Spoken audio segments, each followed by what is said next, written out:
So yung mga idol, bumili ako ng 3/4 na plywood ngayon. Ang presyo niya ay 980. So yan, dito ako ngayon sa may hardware. And ipapapick up ko to dito sa mga boy 3/4 Marin.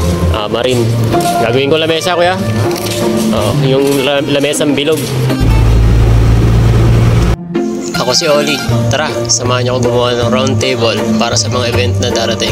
So dito, katulong ko pala yung tatay ko. No? Sabi ko kasi gagawa ako ng round table na 4 pieces. 8-seater nga pala yung gagawin ko. Wala kaming lamesa na pagpapatungan kaya dito na lang sa terrace namin ginawa. So in-estimate ko kasi baka tumama dun sa bato. Hindi ako marunong gumawa ng ganito dati pero pinag-aralan ko kasi nga porsigido ako matuto at gusto ko rin na ako na lang yung gagawa ng mga tables namin para less na rin sa bayarin. Yung size pala ng plywood na binili ko ay 3/4. So para mas tumagal siya and mas maganda kasi kapag makapal. So buti na lang nandiyan yung tatay ko para tulungan ako at hawakan niya yung plywood para hindi siya malaglag. Kaya ako nagbabala kayo na gumawa ng gantong plywood. So gumawa na kayo so para ma-explore nyo kung hanggang saan yung kakayahan. Mas maganda na kasi na marami kang alam at na-explore mo yung mga bagay na hindi mo pa nagagawa. Dati naman wala ako ng mga bagay na to. So unti-unti lang talaga. Pinag-ipunan ko lang muna yung mga gamit.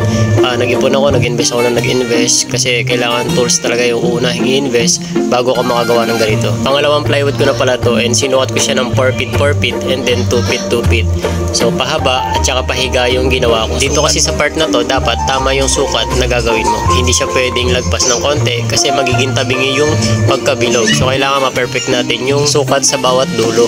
Para makuha ko yung sukat ng bilog, kumuha ako ng ruler, binutasan ko tapos inikot ko lang yung ruler kasama yung lapis. Madali lang to gawin basta tama yung sukat na ginawa mo. So yan mga idol, para makuha nyo yung sukat ng bilog, yung sukat nun ay 4 feet sa gitna.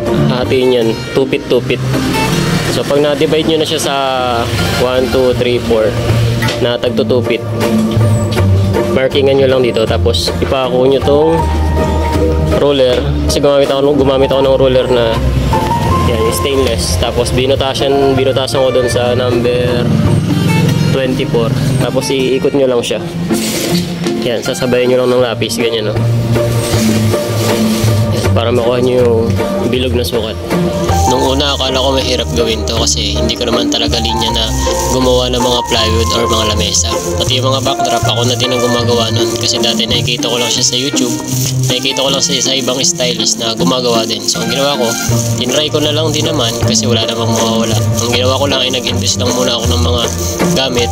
Nung nakompleto na yung gamit, saka lang ako nag-start gumawa ng plywood. So, tinry ko lang din naman. Wala namang mawawala kung hindi mo susubukan. Lumapit sa amin si Mama at pinakita yung cellphone niya kasi may napanood siya na may mga batang kinukuha at dito nga sa school sa amin ay meron ng muntik na makuha ng estudyante. And malapit na rin kaming matapos sa pangalawang plywood. So 4 na round table pala yung nagawa ko ngayon. Nung isang araw nakagawa na ako ng 2 para sa sample. Nagpagawa kasi ako ng bakal na paa. Sabi kasi nung gagawa ng paa na bakal, kailangan niya ron ng tamang sukat ng plywood na ginawa ko. Tapos na pala kami mag-cut ng 2 plywood. So ang ginagawa ko na lang, ginagrinder ko yung side para hindi siya matalas. After ko siya i-grinder, lilihain ko siya ng lilihain para mawala yung mga matatalas na part.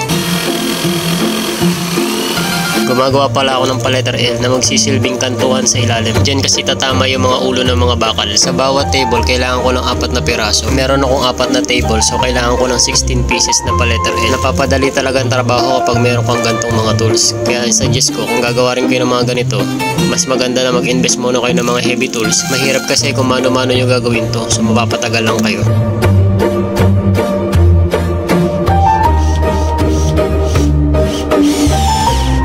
Yan mga idol, tapos na ako. And ito yung ginawa kong table. Ayan, so 4 na piraso. Ganito yung ilalim na ginawa ko, yun, no? Para mas madaling ipasok. Yan. So nilagyan ko siya ng allowance para kahit magkapalit-palit yung mga paa is hindi siya mahihirapan. Yan. Ito yung ibang plywood. Yan, lalagyan ko pa yun ng hose dito sa gilid para mas magatas, masila yung ibabaw para kahit umulan hindi siya magbubukol-bukol. So yun lang and thank you.